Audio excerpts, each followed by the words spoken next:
हाँ जी बच्चों, कैसे हैं आप लोग? बढ़िया।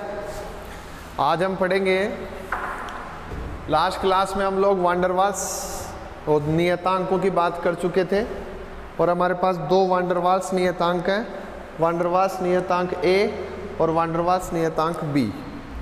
ठीक है, देखिए जो हमारी वास्तविक गैसें हैं उन वास्तविक गैसों के व्यवहार को प्रदर्शित करने के लिए वान डेर वाल्स ने एक समीकरण दिया। वो जो समीकरण है वो वान डेर वाल्स समीकरण कहलाता है। तो आज का अपना टॉपिक है वान डेर वाल्स समीकरण। देखिए वान डेर वाल्स समीकरण। देखिए हमने ये कहा कि किसी भी गैस पे अगर उच्च दाब व निम्न ताप लगाया जाए तो वो गैस जो है द्रव में बदल जाती है। किस में बदल जाती है? द्रव में। एक सिंपल सा एग्जांपल, आप सब लोगों ने एलपीजी गैस सुनी होगी ना, लिक्विड पेट्रोलियम गैस। तो भैया वो गैस है तो लिक्विड क्यों? और सब लोग देखो घरों में सिलेंडर होता है, आप उसको हिला के देखना, आपको ऐसे लगता है इसमें पानी है, जबकि पानी नहीं है, वो द्रव फॉर्म में, लिक्विड फॉर्म में गैस भरी हुई है। क्योंकि जब सिलेंडर में गैस भरी गई तो उस पर बहुत ज़्यादा दाब लगाया गया और वो जो उच्च दाब उस पर लगाया गया, उस उच्च दाब के आधार पर गैस के अणु एक दूसरे के नज़दीक आए और गैस के अणुओं के एक दूसरे के नज़दीक आने से आकर्षण बल विकसित हुए और आकर्षण बल विकसित होने के कारण वो किस में परिवर्तित हो गई? गैस द्रव में परिवर्तित हो। ठीक बात। तो देखो हमने कहा उच्च दाब और निम्न ताप की स्थिति में गैस द्रव में बदल जाती है।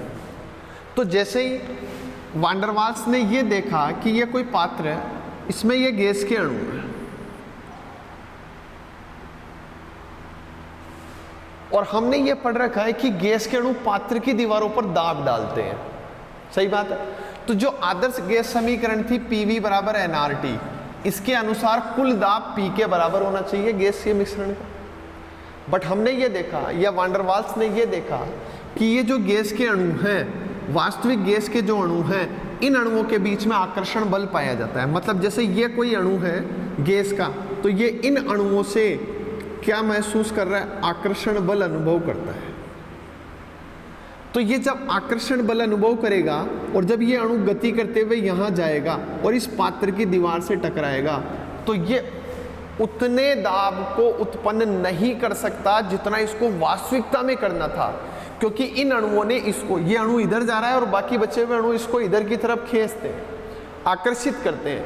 तो अणु एग्जैक्ट जितना इसको दाब लगाना था, ये अणु उतना वास्तविक दाब नहीं लगा पाता है। और जब उतना वास्तविक दाब नहीं लगाता है तो इसका जो दाब है उस दाब में क्या हो जाती है? कुछ कमी हो जाती है। मतलब अब हमारे पास पहले जो प्रेशर था P, वो प्रेशर अब हमारे पास बन गया P = P + P डैश। ऐसे मान लो आप कि ये जो टोटल प्रेशर था गैस का, आदर्श गैस का जो कुल दाब था, वो कुल दाब P था। मतलब मैं इसको ऐसे लिख दूं क्या? P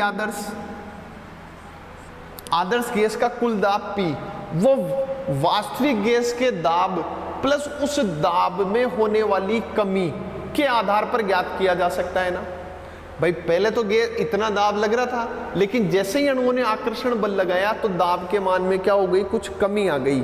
और वो जो कमी आई उस कमी के आधार पर हम ये कह सकते हैं कि जो दाब है वास्तविक गैस का, वो पहले की तुलना में क्या हो गया? कम हो गया। मतलब इसको मैं ऐसे लिखूं, आप ऐसे समझो इसको, P रियल, P वास्तविक गैस का जो दाब है वो किसके बराबर होगा? P आदर्श माइनस दाब में कमी के बराबर। कितनी कमी आ रही है भाई? इतना दाब तो नहीं लग रहा, लेकिन कम लग रहा है, तो हमने इसको लिख दिया P। अब देखो इसको मैं ऐसे लिख दूं क्या समीकरण को? P आदर्श बराबर, ये इधर चला जाएगा तो क्या हो जाएगा? P वास्तविक प्लस P, इसको P डैश मान लो।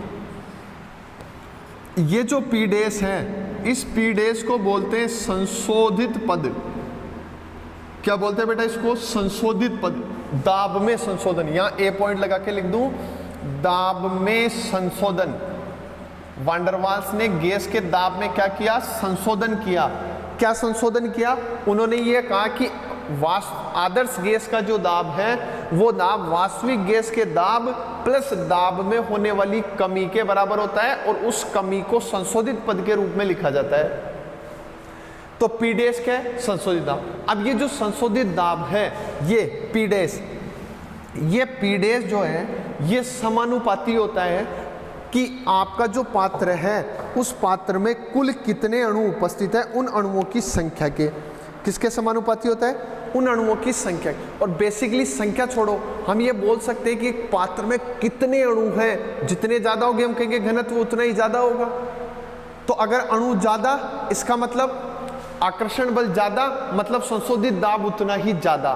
तो ये जो पी डैश है ये प्रोपोर्शनल होता है डी स्क्वायर के। किसके प्रोपोर्शनल होता है? D square. अणुओं द्वारा वो गैस के अणुओं का जो घनत्व है उस घनत्व के वर्गमूल के घनत्व के स्क्वायर के समानुपाती होता है। और आप सबको पता है कि डी में क्या रिलेशन है? डी इनवर्सली प्रोपोर्शनल होता है 1/v के। होता है कि नहीं होता? हाँ। घनत्व आयतन बढ़ता है तो घनत्व घटता है। इसका मतलब इस डी को रिप्लेस कर दें तो हम ऐसे लिख दें क्या? P dash is proportional to 1/v square. बोलो लिख सकता हूं क्या? क्योंकि हम गैस पात्र के आयतन की बात करें, आयतन आप इजीली कैलकुलेट कर सकते हो। तो देखो हमने ये कहा कि संशोधित जो दाब है या दाब में जो कमी आ रही थी ये पी डैश जो है ये किसके समानुपाती हुआ? डी स्क्वायर के। और इस डी स्क्वायर को हमने 1/v के अकॉर्डिंग लिख के और इसको क्या लिख दिया? पी डैश इनवर्सली प्रोपोर्शनल है किसके? 1/v स्क्वायर के। और ये जो प्रोपोर्शनल है, इनवर्सली प्रोपोर्शनल का साइन है, इसको हटा दें तो इसकी जगह क्या लिख सकते हैं? P = a/v square. P = a/v square. बोलो लिखा जा सकता है। ये तो कब हुआ? जब n बराबर 1 है। गैस के कितने मोल हो? 1। लेकिन अगर 1 से ज्यादा मोल है तो क्या लिखेंगे?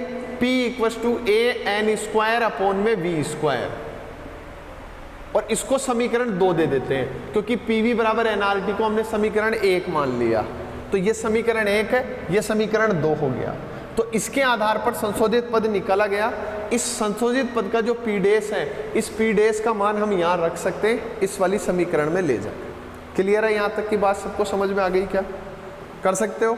तो देखो इस समीकरण 2 से ये मान यहाँ रख दूं तो पी आइडियल बराबर क्या हो जाएगा? पी आदर्श बराबर पी वास्तविक प्लस a(n²/v स्क्वायर।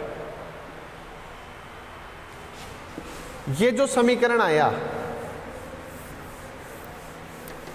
यहां समीकरण नंबर 2, लेकिन मैं इसको दे रहा हूं, अच्छा 3 लिख दो, कोई दिक्कत नहीं। समीकरण नंबर 3 ये आपके लिए इंपॉर्टेंट है कि P आदर्श गैस का दाब किसके बराबर है? वास्तविक गैस के दाब प्लस संशोधित पद। और संशोधित पद में n है मोलों की संख्या, v है गैस का आयतन और a है वान डर वाल्स नियतांक। ठीक बात है? अब दूसरा B पॉइंट, उन्होंने किया आयतन में संशोधन। किसमें संशोधन किया? आयतन। ध्यान से समझो, अभी वापस से समझा दूंगा एक बार। हमने कहा आयतन में संशोधन। आयतन में संशोधन करने की रिक्वायरमेंट इसलिए पड़ी क्योंकि वान डर वाल्स ने यह कहा कि एक पात्र में जितने भी अणु हैं उन अणुओं को एक दृढ़ पिंड के समान माना जाए, तो उन अणुओं द्वारा घेरा गया आयतन किसी दूसरे अणु को कभी भी उपलब्ध नहीं हो पाएगा।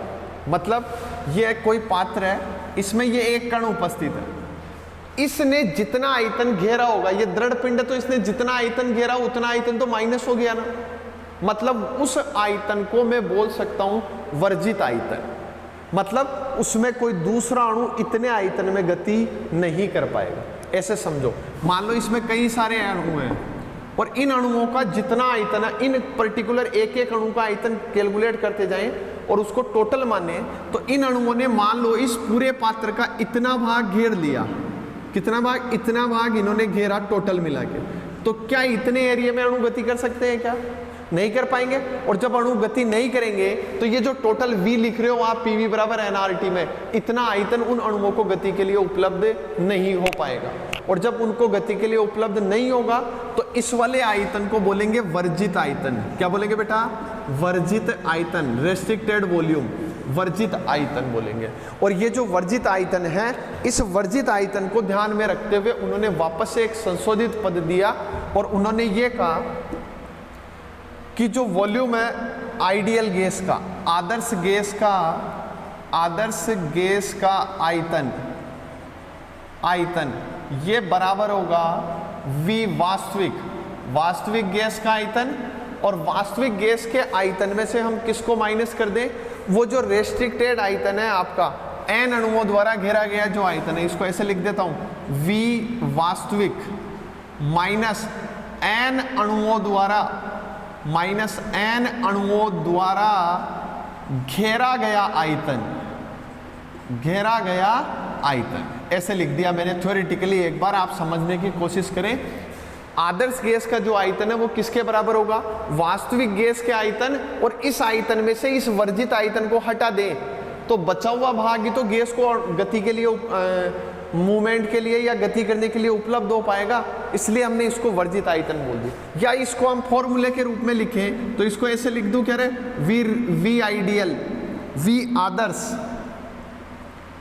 V आदर्श बराबर V वास्तविक माइनस n अणुओं द्वारा घेरा गया आयतन। तो n अणुओं तो L लगा दिया और मान लो वो घेरा गया आयतन क्या है? B है।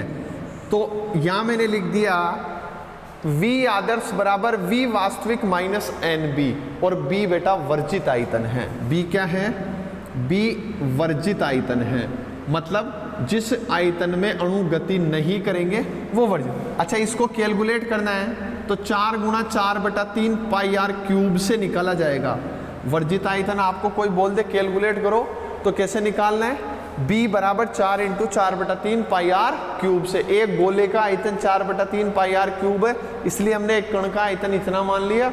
और अगर इसको कैलकुलेट करना है तो इसको किससे मल्टीप्लाई कर दो? 4 से मल्टीप्लाई कर दो, आपके पास इसकी वैल्यू आ जाएगी। इस समीकरण को 4 दे देते हैं। अब बात करते हैं यहां से समीकरण 1 में P व V का मान समीकरण 3 व 4 से, समीकरण 1 में P व V का मान समीकरण 3 व 4 से रखने पर, तो जैसे ही मान रखोगे तो क्या हो जाएगा? इस P की जगह ये पूरी वैल्यू आ जाएगी। क्या हो जाएगा? P + AN² V²। ठीक बात है। V की जगह क्या आ जाएगा बेटा? V माइनस NB आ जाएगा। ये समीकरण 3 से लिया, ये समीकरण 4 से लिया, इन दोनों के मान इस PV की जगह रख दिए, बराबर इधर क्या आ जाएगा? nRT। ये जो समीकरण है ये n अणुओं के लिए वान डेर वाल्स समीकरण है। किसके लिए? n अणुओं के लिए वान डेर वाल्स समीकरण को दर्शाता है। अब मान लो मैं आपसे ये कहता हूं कि n बराबर 1 है। कितना है बेटा? n बराबर 1। तो जब n बराबर 1 है तो इस पूरी समीकरण को ऐसे लिख दूं क्या? P + A/V² V minus B बराबर में RT। बोलो, लिखा जा सकता है? ये n बराबर 1 के लिए है और ये जब n अणु उपस्थित हो तब के लिए। यहाँ A और B, A and B is the van der Waals constant, van der Waals नियतांक है। और मैं पहले बता चुका हूं A आकर्षण बल से संबंधित होता है जबकि B आयतन से संबंधित होता है। A किससे संबंधित है? आकर्षण बल से। और B किससे संबंधित होगा? आयतन से संबंधित होता है। क्लियर? तो ये समीकरण आपको इस तरह से डिराइव करना है। अब वापस से समझिए एक बार। वान डेर वाल्स ने वास्तविक गैसों के व्यवहार को दर्शाने के लिए आदर्श गैस के दाब व आयतन में संशोधित करके 2 पद दिए, एक दाब संशोधन, एक आयतन संशोधन। जो दाब संशोधन था उसके आधार पर उन्होंने एक पद बनाया। कौन सा? P आदर्श बराबर P वास्तविक + AN² V²। ऐसे ही आयतन में संशोधन करके एक पद बनाया v आदर्श बराबर v वास्तविक माइनस NB, और इन दोनों समीकरण से P और V का मान आदर्श गैस समीकरण में रखने पर हमें एक नया समीकरण प्राप्त हुआ, P plus AN square upon में V square V minus NB equals to nRT। इसको वांडरवाल समीकरण बोला गया। अगर n का मान 1 रख दें तो हमारे पास समीकरण बन जाता है P plus A upon V square V minus B equals to RT। ये दोनों वांडरवाल समीकरण के रूप हैं, नोट करो फटाफट से। और ये जो समीकरण आई, इस समीकरण में दो नियतांक आए A और B, जिनको क्या बोला जाता है, वांडरवाल्स नियतांक। अब एक चीज और क्लियर कर लो यहीं पे, ये जो वांडरवाल्स नियतांक है A, वांडरवाल्स नियतांक A, ये निर्भर करता है किस पे बेटा, आकर्षण बल पर निर्भर करता है। किस पे निर्भर करेगा, आकर्षण बलों पर निर्भर करता है। जबकि B जो है वो किस पर निर्भर करता है, आयतन पर निर्भर करता है। वांडरवाल्स नियतांक A आकर्षण बलों पर और वांडरवाल्स नियतांक B आयतन पर निर्भर करता है। क्लियर बात है। मतलब मैं ये कह सकता हूं कि जितने ध्रुवीय अणु हैं, ध्रुवीय अणु पोलर मॉलिक्यूल्स जिनमें द्विध्रुव आघूर्ण होता है, ध्रुवीय अणुओं के लिए A का मान ज्यादा होता है अध्रुवीय अणुओं की तुलना में। मतलब यहां ऐसे लिख दें, हमने कहा ध्रुवीय अणुओं के लिए A ज्यादा होता है किसकी तुलना में, अध्रुवीय अणुओं की तुलना में। मतलब एक आपको गैस दी HCl और एक आपको गैस दी CO2, तो A का मान HCl के लिए ज्यादा होगा क्योंकि H प्लस Cl माइनस बनता है, तो ध्रुवीय के लिए ज्यादा होगा, अध्रुवीय के लिए मान क्या होगा, कम पाया जाएगा। इसी में एक छोटा सा पॉइंट और ऐड कर लेते हैं हम। ये जो नियतांक आपको मिले हैं A और B, कई बार आपको इनकी यूनिट पूछ ली जाती है कि वांडरवाल्स नियतांक A और B की यूनिटें क्या होगी। तो देखो, unit of A and B, ठीक बात है। यहां लिख देते हैं किस में निकालना है, यहां लिख देते हैं A की यूनिट, यहां लिख देते हैं B की यूनिट। जो वांडरवाल्स नियतांक A है, इसकी CGS पद्धति में यूनिट निकालनी है। तो CGS पद्धति में, अच्छा CGS आपको वैल्यू तो पता ही है, A कहां से आ रहा था हमारे पास फॉर्मूले में, P आयतन से संबंधित। तो मैं इसको ऐसे लिख देता हूं, CGS पद्धति में एटमॉस्फेयर लीटर स्क्वायर मोल, लिखो -2 क्या होगी, एटमॉस्फेयर लीटर स्क्वायर मोल -2, जबकि इसकी यूनिट होती है लीटर पर मोल, लीटर पर मोल। फिर आ जाओ SI पद्धति में। SI पद्धति में ये जो मात्रक है लीटर एटमॉस्फेयर, ये किस में चेंज हो जाएगा, न्यूटन मीटर की पावर 4 और मोल -2 में बदल जाता है। जबकि ये M3 मोल इनवर्स। वैसे हमारे ज्यादा यूजफुल नहीं है, लेकिन फिर भी आप इनको नोट कर लें फटाफट से।